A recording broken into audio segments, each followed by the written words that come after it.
Hello everyone and welcome to our first lecture of the semester. In today's lecture we're going to be covering physical development. Just a quick note before you get started in reading and watching the video, I just wanted to let you know that there are going to be quizzes embedded in each of the lectures throughout the weeks, and so if you would like to participate in those quizzes to help you to better understand the material as well as just practice in time for when the exams are coming up, you will need to download the PowerPoint. So once you download the PowerPoint, you will be able to click on each individual audio icon. So the little speaker is the audio icon. That's how you're listening to this one right now. And so you will click on that to play each individual one that pertains to the slides. And then for the quizzes, they're embedded into the PowerPoint. So you'll be able to click on one of the buttons and it will take you to a separate slide. So for example, on slide 4, there's your first quiz, and you'll be able to read the question, click on one of the icon buttons, and then depending on which button you click, it will either take you to the correct answer or it will take you to a slide that says try again or something similar in that matter. So there are going to be two options for being able to participate and watch and or read different variations depending on how you're going to be getting through the lectures each week. I will post both the PowerPoint slides as well as a YouTube video. So the YouTube videos, you will not be able to click on each individual icon, nor will you be able to participate in the quizzes. But if you download the PowerPoints, everything will be accessible to you in that way. I hope you enjoy our first lecture and click to the next slides to get started. Bye everyone. Thank you. Alrighty, so as you can see here, this is just a session outline. Just going to do it for the first lecture, but in the future lectures, I'm not going to be talking during this slide. I just wanted to show you kind of how our lectures are going to be set up throughout the weeks. So for today's lecture, physical development, we're going to be going over physical growth. Then we're going to be talking about some different aspects of brain development, getting into balance and fine motor coordination, talking about fine and gross motor, and then finally we're going to be discussing factors affecting growth and health. Okay, let's get started. Physical growth. So first we see that we have body size and proportions, and children gain roughly 2 to 3 inches and 7 to 5 pounds per year. And for preschool children, we see that they're growing less rapidly than infants, but they're still growing fairly quickly.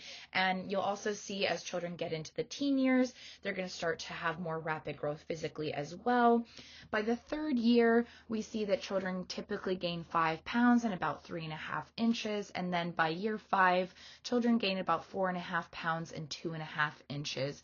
And some indicators of different age groups are in the torso. So the torso starts to lengthen, the spine starts to straighten more, and really we'll start to see that children are beginning to look more adult-like in their proportions. So around 2 years old, you might see that children have a rounder, more pot belly, and they have a sway-like back. And then as children are getting into the preschool years, they become a bit more lanky. Their limbs are starting to grow out. As their torso lengthens, their arms and legs are also growing, so their limbs are looking more adult-like.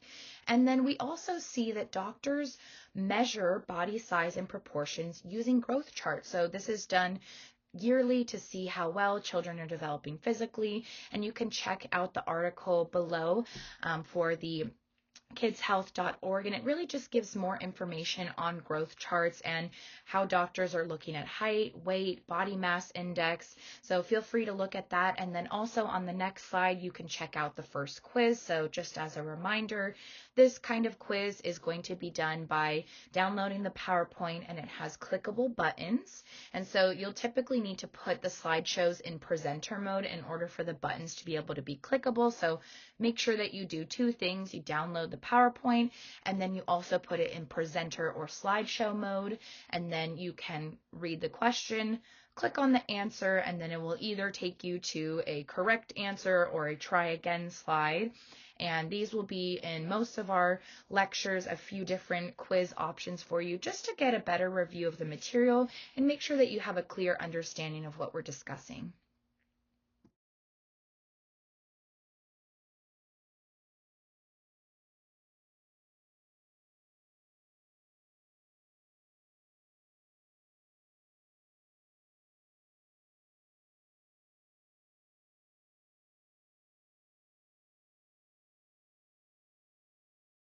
Okay, so let's talk about physical growth a little bit.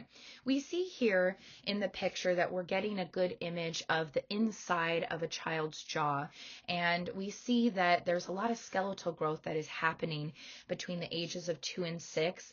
Approximately 45 new epiphyses, which are the places where cartilage is turned into bone, are growing over time, and this happens in the arms and the legs as they're getting longer.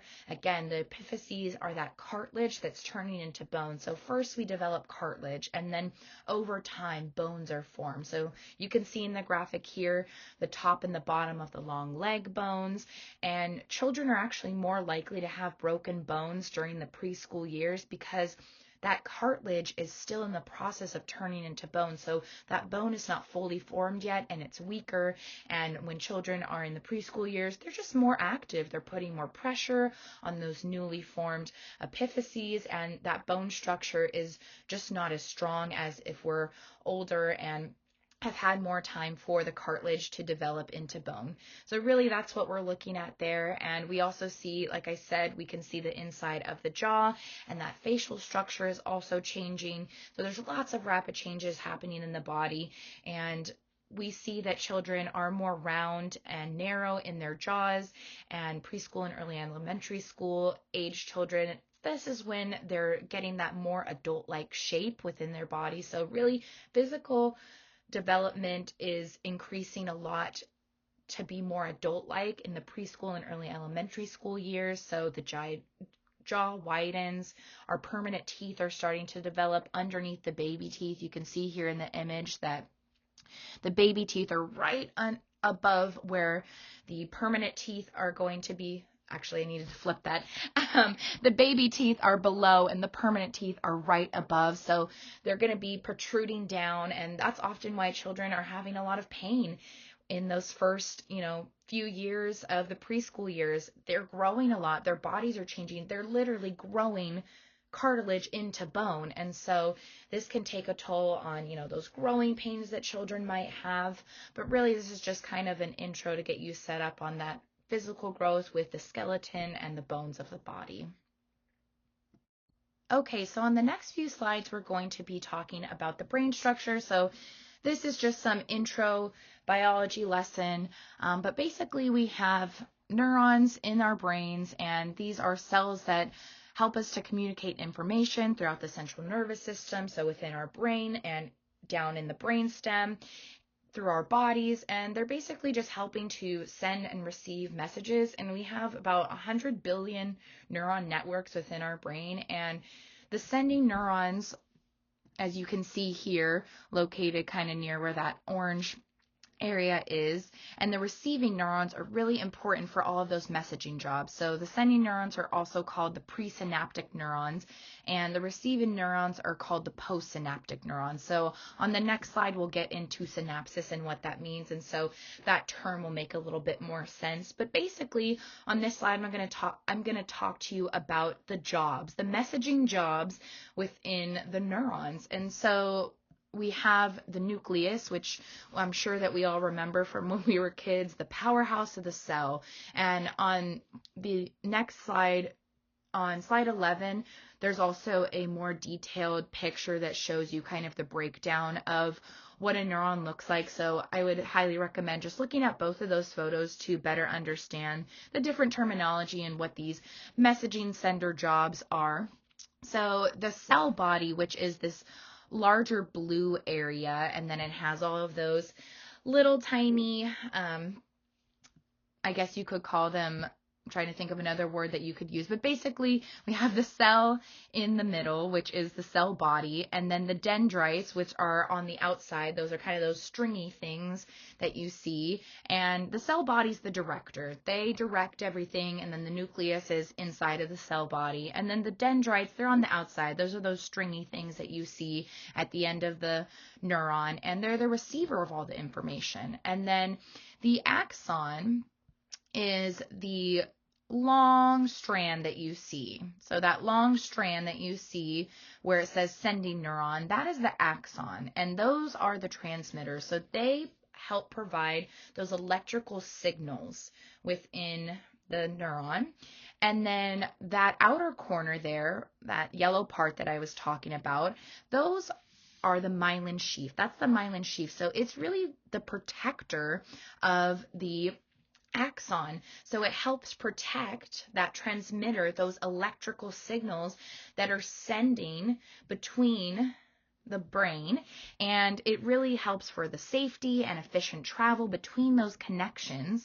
So you might think of this myelin sheath as like the wires in your house, right? So wires in your house, or wires, they have the metal, and then on the outside there's that waxy coating. Typically it's colored red or blue. We hear a lot in the movies, don't cut the red wire, cut the blue wire. So that outer corner, outer covering, that's the myelin sheath. It's the protector. It helps keep all of those signals and connections safe as they're traveling on their journey. So you could also think of this as the body of a car.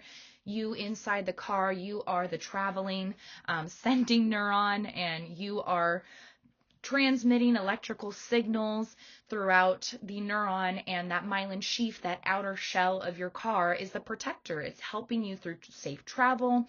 And we see that in babies, because they don't have a fully developed myelin sheath, their processing of things is less efficient because their connections are not as protected. So we need the myelin sheath in order to protect. You'll hear me a lot. I sometimes trip up on my words, so just bear with me and be patient as we're getting through some of our lectures. But there's a lot of different terminology, and I get tongue-tied sometimes. But basically, we see that in babies, they don't have as much protection, and so those connections are less effective, and they're not getting to where they need to go. And really in early childhood and through our early 20s, this is when this is starting to be developed. So it's a big window of when that myelin sheath and that covering, that protector, is being developed. So feel free to check out the YouTube video here if you want to learn more about the myelin sheath and how it contributes to speedier transmission. And then we also have the neurotransmitters. So neurotransmitters are the electrical impulses between the neurons. So you see here that there are two neurons, and in between, that's when that neurotransmission is happening. They carry the information from one neuron to another neuron. So you could kind of think of that as, the telephone line. I know now we have everything that is all wireless, but think about, when we had wired phones and it was one to the other, or kind of that string with two cans, right? That string in the middle of those two cans, that's that neurotransmitter. It's that electrical impulse between the two neurons. The two cans are the neurons, and that neurotransmission is that rope in between. And so that rope in between has synapses. And if you zoom in on the picture, you can see that the synapses and the neurotransmitters, they basically fit together kind of like a lock and key. So the synapses are that space between the axon, and remember the axon is that transmitter that sends those electrical signals, and then the dendrites, which are those kind of squiggly things at the end of the cell body. And so receptors are located on the ends of the dendrites, and then the neurotransmitters and those receptors, they fit together like a lock and key. But again, feel free to check out the video here for the myelin sheath, and then there's also tons of videos on YouTube that go into more detail, show you pictures, and just help you to better understand, because this stuff with the brain, it gets pretty complicated. But that was just kind of a basic intro to all of the working parts of those messaging jobs in the brain. Okay, so now let's talk a little bit about what happens over the first 2 years. So remember, we have our dendrites, which are the receivers of all of that information within inside of a neuron. And over time, those dendrites become more dense and the neural connections are created. And this is called synaptogenesis, and it results in gray matter. So within the brain, there's brain volume, and we have white matter, excuse me, and we have gray matter. And so the white matter in the brain starts to increase between the ages of, 4 to 18. So that preschool to adolescence period. And this is where our myelin sheath is, and the weight and size matter of our brain grows. And then that gray matter, it starts to decrease. And this is those dendrites and what they're branching off of.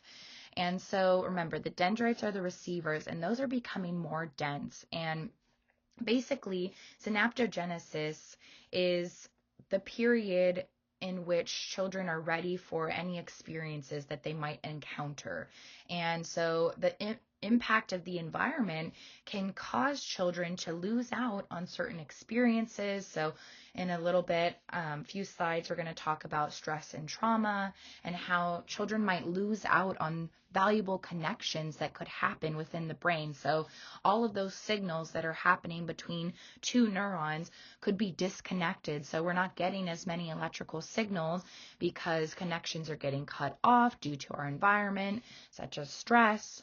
And then later on, we see that pruning is occurring. And pruning is basically the shedding or reduction of synapse. Remember those connections between the neurons, and it's determined by those experiences. So reading, writing, sports, if those are less needed and we have less experiences engaging in those activities, there's the more pruning that's going to happen.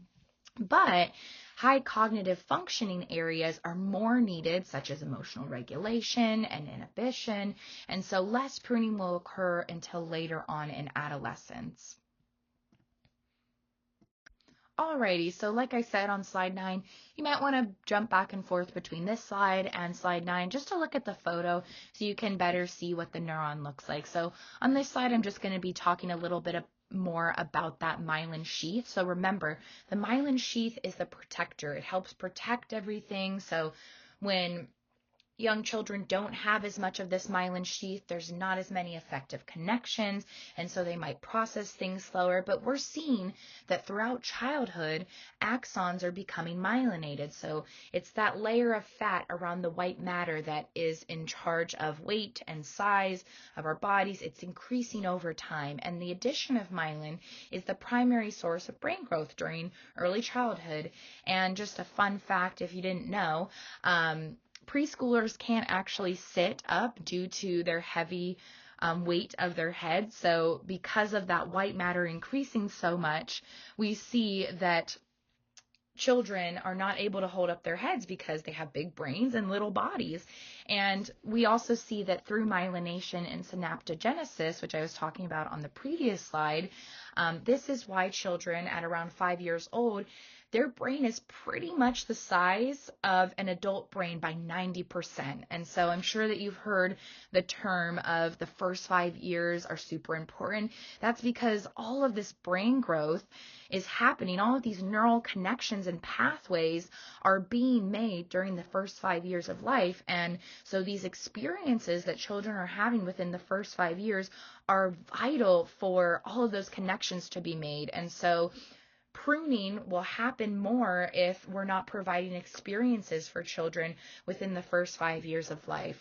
And just that fun fact about children's brains, they really do have brains that are enlarging at a rapid rate.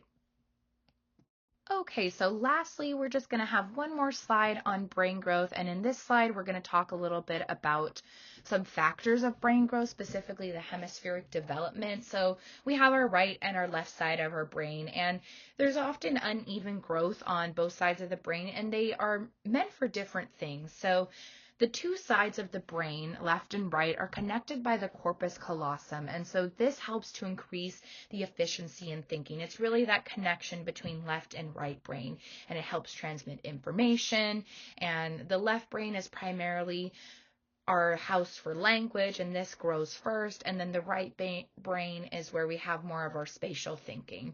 And another fun fact for you, handedness, or the hand that you're going to write with, you can actually see that fairly early on, around age 2, is when we see which set of our hands which one children are going to prefer to use. So this can be determined by our brain. So children who are more left brain dominant are likely to use their right hand more, and then children who are right or left brain dominant are more likely to use their left hand more. And 10% of kids are left-handed by the time that they are 2. So just more fun facts for you with that one. Oops, sorry, I got ahead of myself on the last slide there. This is the last slide for brain growth. Okay, so one more slide just to kind of recap everything that we were talking about and also give some additional information on different areas of the brain. So feel free to take a look at this picture as I'm talking to just give you a visual.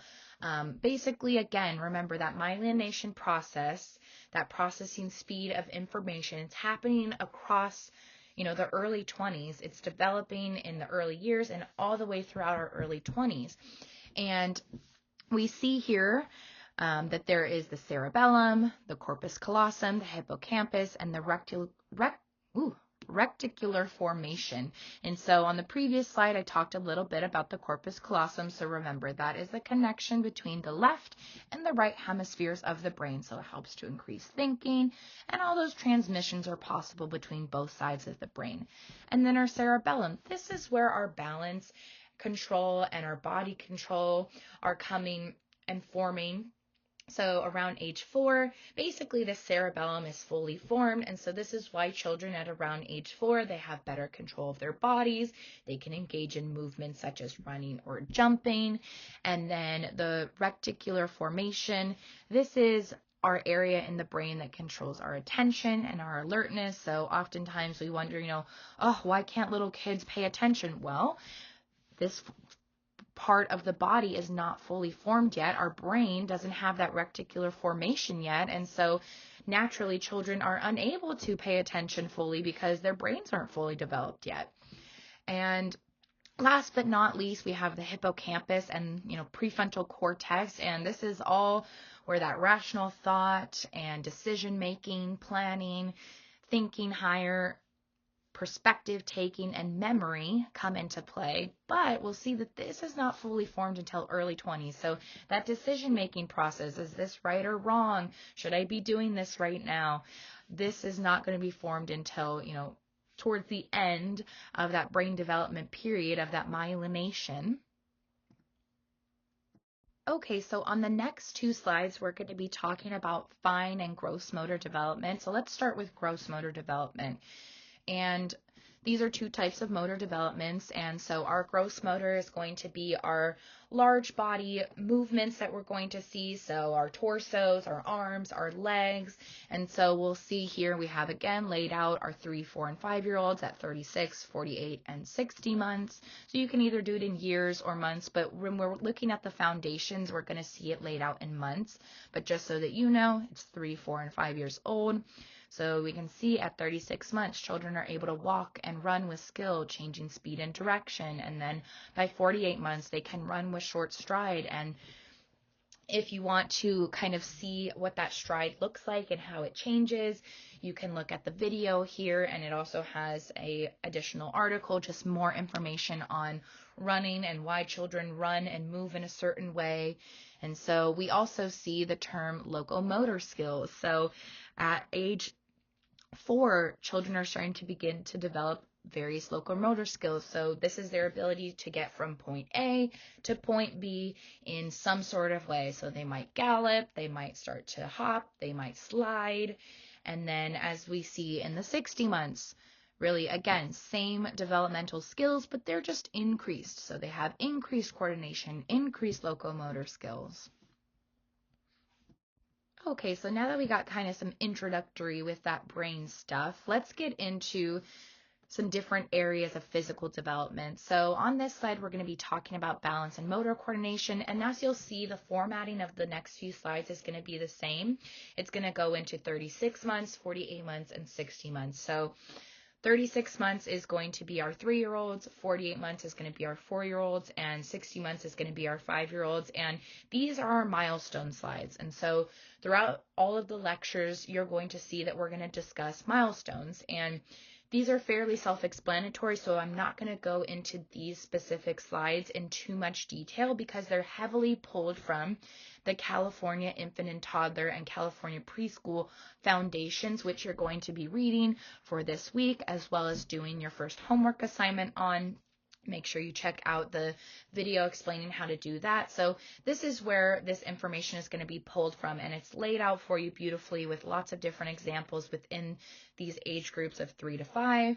And so basically we use the California Infant and Toddler and Preschool Foundations in state-funded schools for milestone information, and it really is required for working with children of this age so we can better understand what they're able to do in different areas of development. And so you'll see that on most of the slides and in the text that the words increasing are going to come up a lot, or maintained are going to come up a lot in the 4 and 5 year old section. And so really this means that we're seeing maintaining of the same developmental milestone or increasing of that skill within the same milestone. So just a tip for your exam, if I ask you, increasing or maintaining, you're really going to be wanting to think about 60 months. So 5 years old is where we're seeing a lot of increasing and maintaining of certain developmental milestones. So on this one, you can specifically see here that at 48 months, we'll see that there's improved balance when moving from one position to another or changing direction. So that stop and go, red light, green light, we'll see that this is happening a lot. Children are better able to stop, slow, go. And then by 60 months, they're having increased of this. So they can still do this. It's just at an increased rate. So they might be able to do it a little bit faster, or they might be able to stop their body quicker. So it's increased or maintained. So again, 60 months is where we're really going to be seeing increasing. So same developmental skills as the 48 months, they're just increased. Okay, so now let's talk about the second area of motor development, our fine motor. So this is our small muscles in our body, so our hands, fingers, wrists, feet, and toes. And so we see here that children at around 36 months, they start to coordinate finger and wrist and hand movements. So they may use one hand to stabilize an object while manipulating it. And we do this as adults too, and even dogs. I actually just witnessed this with my doggie Luna the other day. So she was trying to eat more wet food out of her bowl, and the bowl kept sliding around on our tile floors, and so she put her paw into the bowl and her other paw on the ground in order to be able to eat her food without the bowl sliding around. But we also do this maybe while we are talking on the phone and holding a cup of coffee and trying to do two things at once. So children start to do this around 3 years old, and then at around 48 months, so 4 years old, they start to show gross and fine motor manipulative skills such as writing or eating. So what I mean by that with fine and gross motor, because this is our fine motor slide, is that we might need to use both of those motor areas when engaging in a task. So if you are throwing or kicking, yes, you're going to be using your legs or arms primarily to engage in that movement, but you also need to hold the ball with your wrist, and you might lift up your arm and twist your wrist, and then as you're throwing the ball, you have to let go with your fingers and your hands and your wrists. Same with kicking the ball. Your toes need to be positioned in a certain way, and your ankle movement. I was constantly, when I was younger, playing soccer, and my ankles were very weak, and so my ability to run and to dribble and to just walk, I would trip often and had a lot of ankle injuries. So engaging in gross motor skills also does require the fine motor development as well. And then, our fine motor skills such as eating or writing, we might be brushing our teeth, we might be picking up a spoon and bringing it all the way to our mouths. And then at 60 months, it's just, again, that increased coordination of those manipulative skills. Alrighty, so now let's get into some factors that might affect growth and health. So first we're going to talk about hereditary and hormones. So the two hormones that I'm going to talk about today are the thyroid stimulating hormone and the growth hormone. So the thyroid stimulating hormone is basically a butterfly shaped hormone, kind of located in the front of your neck, and it's necessary for the development of nerve cells and for body size. So it's important for energy use in the body, such as weight, body temperature, muscle strength, mood. And oftentimes people who have thyroid problems, they may have difficulty in maintaining their weight. But the one that I want to focus on for this slide specifically is the growth hormone. So this begins at birth, and it really influences all of the growth except for the central nervous system and the genitals. So those epiphyses that we were talking about of that bone growth, this happens due to those growth hormones. And it's really important for sleep that we have our growth hormones functioning properly because they are released during sleep. So we often hear that children, are hurting when they're sleeping, and this is likely due to those growth hormones being present, or, epiphyses being developed, that bone growth over time. And so we actually see, unfortunately, that a lot of children, 50% of preschoolers, are experiencing difficulty during sleep. So if we think about it this way, half of our preschoolers are having a hard time sleeping, which means that they are not growing properly because all of this growth is happening during that period of sleep. And so we see that parasoma is occurring, and really we need more sleep if 50% of our preschoolers are experiencing parasoma. And the parasoma is basically, difficulty sleeping. So the brain is awake, but the body is asleep. So you might see sleepwalking, bedwetting, night terrors. I was a sleepwalker when I was young. I remember many times, I was in elementary school around the time that I could actually recall being a sleepwalker, but there were a few times it was pretty scary when I woke up. One time we were on a family trip in Tahoe, and the way that our room was designed, we had our room, and then you would open the door and there would kind of be a little room where you could put your shoes after you came in from the snow, and then a door that led out to the main hallway. But this particular space that we were in, that door led out to the outdoors, and we were on the second floor. And so then there was, the snowy balcony. And I remember I slept walk out of the first door into that kind of corridor room area. And by the time I realized my brain is awake, so I'm sleepwalking, but then my body, by the time everything kind of connected and I actually woke up, I was crying, banging on the door. It was very unnerving because I had no idea how I got there. I didn't know what happened. So that's a little story from when I was younger, but feel free to again, try out one of those quizzes so that you have a little bit more information. So watch the video on parasomnia, and then you can test out after watching the video, how can parasomnia be prevented. So you'll either click one of the two buttons, and then you will get a correct or incorrect on the slides. And then in the next few slides, we'll talk a little bit more about other factors affecting growth hormones. I'm sorry, not affecting growth hormones, affecting growth and health. 2 H words in there.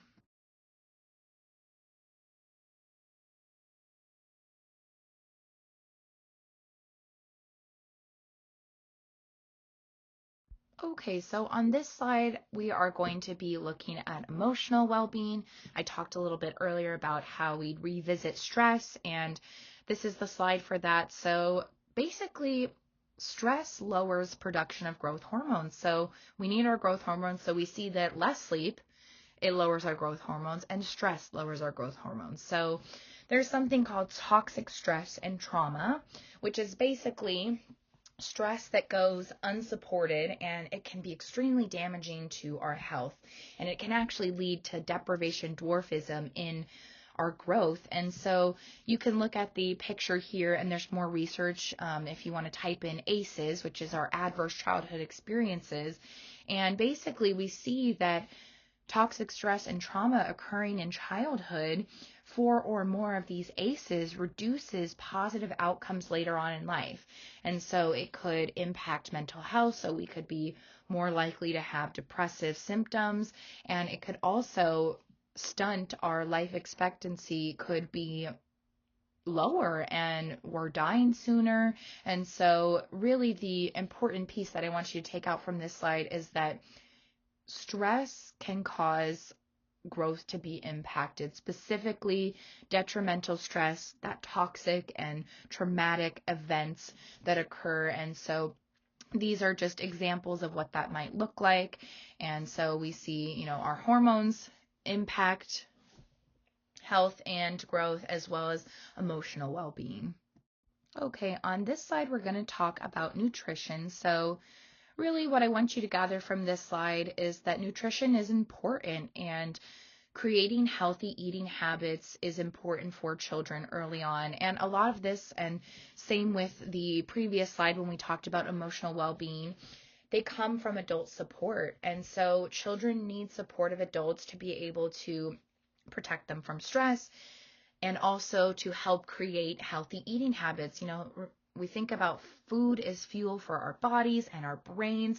And as we've learned in these slides today, our brains are super important for our growth of our physical development and other areas of development. So feel free to check out the myplate.gov here, and it just gives guidelines for preschoolers on safety in eating, pickiness, healthy options, how much food they should be eating or what they should be eating. So veggies, fiber, fruits, and just some tips that you might want to check out. And we see, some preschoolers might be wary of new foods. And so if they are trained or taught earlier on in life to prefer certain foods, so if you are starting out as early as possible with your babies in trying out veggies and trying out foods, and you yourself are engaging in those healthy habits, or, creating environments where lower stress is occurring, your child is also going to be picking up on that and engaging in those same things. So having diverse options for them, having correct portion sizes, having different ways that mealtime could be fun, and also, again, creating an environment that reduces stress, because mealtimes could be stressful if children are expected to eat everything on their plate and they're full. So helping them to recognize that when your belly starts to be full, you can be all done eating, and there are different types of food that are going to fuel our bodies. And so veggies are for certain growth areas, and just really helping them to understand the complexity of we need lots of different foods to be able to eat. So it might be that you have to change your own habits to reduce stress and to reduce the amount of processed foods or unhealthy foods that you might put into your body, but feel free to check that link out. Okay, so last but not least, this is our final slide for today's lecture. We're going to be talking about factors such as physical activity and childhood injuries that might be affecting growth and health. So starting with physical activity, really we can see that lack of physical activity, it can lead to obesity. Children need to be spending extended periods of time playing, and physical activity is more likely to increase if we are sending children outside. So children need to be engaging in outdoor physical activity 2 to 3 times a day for at least 30 minutes. And so if we think about that, 2 to 3 times a day is going to amount 30 minutes. So 30 minutes times 3, that's 90 minutes a day. That's really a small percentage of a child's day. So get kids outside, get kids active. They really need to be utilizing all of their muscles and their body parts and getting into different rhythms so they can practice running, they can practice skipping and walking and jumping. And so again, it might be on the part of the adult or the parent getting kids outside, showing them what physical activity looks like. And your text does a great job of just giving recommendations of ways to expose children to engage in physical activity through their perceptual, motor, sensory, and fine motor activity. So feel free to check that out on page 220 through 225, just to get an idea of what kinds of activities might we want to get engaged in. So how do sensory activities help children to increase their motor development? How do perceptual motor activities help to get kids moving? And then the next one is going to be on childhood injuries. So injuries happen. Children get hurt. It's just part of life, but there are ways that we can prevent it or consider being a little bit safer to make sure that we're keeping in mind that those bones are still developing. So there's more likely to be a greater risk of broken bones, and boys are more likely to be frequently injured than girls are, just because they're more active, and so they take greater risks. But risky play is really important, and risky play is something that we can help children to learn to engage in safely. It helps to increase physical activity. If we get children outside, they can engage in more safe risky play because they have wider spaces to engage in. And there's a variety of different types of risky play. So you could do balancing, and you can do different movements with different objects, so throwing or jumping. And risky play doesn't just support physical development, but other areas of development that we're going to be discussing later, social and emotional and cognitive. And we also see that depending on a child's temperament, this can also affect injury rates. So children who are more active and more impulsive, they're just more likely to engage in activities that are going to produce a greater risk for injury.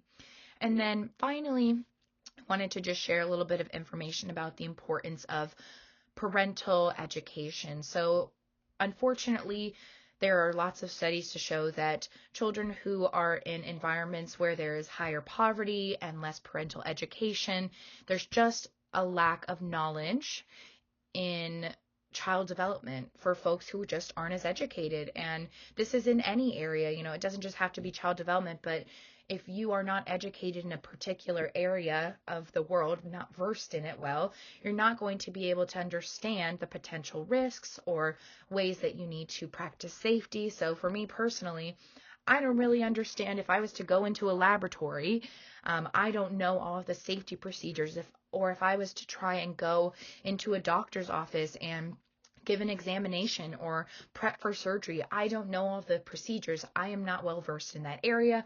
I don't have education in that area. And so the practices and the procedures, I would lack the knowledge on being able to complete that task or effectively help somebody during surgery. And so this is really what it is. We see that impoverished neighborhoods and parents who have less education in child development, they don't have as much knowledge in how to keep children safe. So just some facts for you about safety. Did you know that children can actually choke on a grape, a small tiny grape, if it's not cut into force, because their teeth are not fully formed, and they have smaller airways, and they also have a swallowing reflex that is not fully developed yet. And also, children can drown in less than a half inch of water. This includes your toilet if they are not watched by somebody properly. So we need to make sure that we're paying attention and keeping children out of in more than an inch of water, because less than an inch they can drown. And we talked about this earlier, that their brains and their heads are starting to fully develop and be 90% by age preschool years. And so this is the heaviest part of their body. And really what I want to get at with this point is that in general, parental education is extremely important. Teacher education, anybody who is caring for a child, having education and knowledge on milestones and just different areas of development is going to be really crucial for being able to support children and keep them safe. I hope you enjoyed today's lecture, everyone, and I will talk to you in the next lecture. If at any point, you have questions about the lecture, you're not understanding something, please make sure to review all of the slides, listen to all the information, and take your notes first, as well as reference your text. But then, of course, if you're still not understanding something, please feel free to reach out to me at any time. I'm available Monday through Friday, typically 8 to 5 p.m., so you can always reach out to me or come to office hours. That's another great option. But I hope that you have a wonderful day or evening whenever you are listening to or watching this, and I will talk to you next week. Bye, everyone.